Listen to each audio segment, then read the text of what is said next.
নলবাৰীৰ ৫,৬৬,১৫৮ গৰাকী ভোটাৰে নিৰ্ণয় ১৬০৬ গৰাকী প্ৰাৰ্থীৰ ভাগ্য। নলবাৰীৰ গৰ্ডন উচ্চতৰ মাধ্যমিক বিদ্যালয়ৰ কাউণ্টিং হলত আৰম্ভ হৈছে ভোটগণনা প্ৰক্ৰিয়া। গৰ্ডন কাউণ্টিং হলৰ ১৩টা কাউণ্টিং ৰুমত আৰম্ভ হৈছে ভোটগণনা। নিৰ্বাচনী ভোটগণনাত নিয়োজিত বিভাগীয় বিষয়া কৰ্মচাৰীসকলৰ সমান্তৰালকৈ ইতিমধ্যে প্ৰাৰ্থী আৰু প্ৰাৰ্থীৰ এজেণ্টসকল অংক কৰাত ব্যস্ত হৈ পৰিছে ভোটগণনা কক্ষত।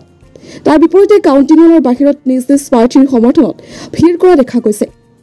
ৰাজ্যত দুটা পৰ্যায়ত অনুষ্ঠিত হোৱা পঞ্চায়ত নিৰ্বাচনৰ ভোটগ্ৰহণৰ অন্তত আজি সমগ্ৰ ৰাজ্যতে আৰম্ভ হৈছে ভোটগণনা প্ৰক্ৰিয়া। নলবাৰী জিলাৰ ১২খন জিলা পৰিষদ, ৬৫খন আঞ্চলিক পঞ্চায়ত আৰু ৬৫০ গৰাকী ৱাৰ্ড মেম্বাৰ নিৰ্বাচিত হ'ব আজিৰ এই ভোটগণনাৰ অন্তত।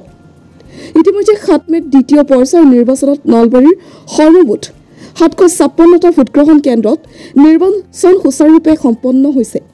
লক্ষণীয়ভাৱে জিলাখনৰ ৫,৬৬,১৫৮ গৰাকী ভোটাৰে নিৰ্ণয় কৰিব নলবাৰীৰ ১৬০৬ গৰাকী প্ৰাৰ্থীৰ ভৱিষ্যত। আজি আচলতে ভাৰত পাকিস্তানৰ যুদ্ধৰ পৰিৱেশৰ মাজতে আমাৰ গণতন্ত্ৰৰ এখন যুঁজ ইতিমধ্যে আৰম্ভ হৈছে আৰু তাৰ ফলাফল কিছু সময় পিছত প্ৰকাশ পাব। গতিকে সমগ্ৰ নলবাৰীভাৱে উদ্গ্ৰীৱ হৈ আছে।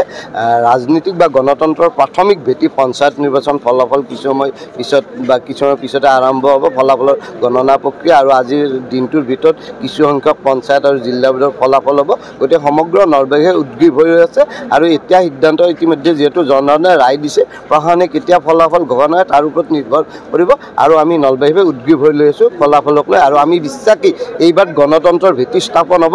সাহসীয় দলৰ ভয় ভীতি প্ৰলোভনৰ বিপৰীতে ৰাইজে নৈতিকভাৱে যিসকল প্ৰাৰ্থী গ্ৰহণযোগ্য বা যিসকল দলৰ আদৰ্শ আছে তাত ভোট দিব বুলি আমি আশাবাদী। ইতিমধ্যে ১২খন জিলা পৰিষদৰ কংগ্ৰেছ দলে ৬-৭খনতকৈ অধিক আসন কৰি নলবাৰী জিলা পৰিষদ গঠন কৰিব আৰু ৬৫খন আঞ্চলিক পঞ্চায়ত সদস্য পদৰ আধাতকৈ আঞ্চলিক পঞ্চায়ত আমাৰ কংগ্ৰেছ দলে দখল কৰিব আৰু তাৰ বিপৰীতে ৭খন আঞ্চলিক পঞ্চায়তৰ গোটেইকেই প্ৰায় আধাতকৈ বেছি আঞ্চলিক পঞ্চায়ত কংগ্ৰেছ দলে গঠন কৰিব আৰু বিজেপি দলৰ বিষয়ে বাৰ বাৰ কৈ আছোঁ যে যোৱা সময়ছোৱাত বিজেপি দলে যাতে বিভিন্ন গণবিচ্ছিন্ন কাম কৰিছে। গতিকে তেওঁলোকে গম পাইছে যে এই দলটো ৰাইজৰ পৰা গ্ৰহণযোগ্য হৈ উঠা নাই। গতিকে তেওঁলোকে ভয় ভাবুকি ভীতি প্ৰৱণ দিব আৰম্ভ হৈছে। তাৰ বিপৰীতে কিন্তু কংগ্ৰেছ দলে গণতন্ত্ৰত বিশ্বাসী কৰি ৰাইজৰ ওচৰত গৈছে আৰু খুব ৰাইজৰ গ্ৰহণযোগ্য প্ৰাৰ্থী দিছে। গতিকে কংগ্ৰেছ দলটো এইবাৰ নিৰ্বাচনত ৰাইজৰ গ্ৰহণযোগ্য আৰু কিছু সময় পিছত আপোনালোকে গম পাব যে প্ৰায় সংখ্যক জিলা পৰিষদ, আঞ্চলিক পঞ্চায়তত আৰু সদস্যত কংগ্ৰেছৰ সমৰ্থিত প্ৰাৰ্থীবিলাকে জয়যুক্ত হ'ব।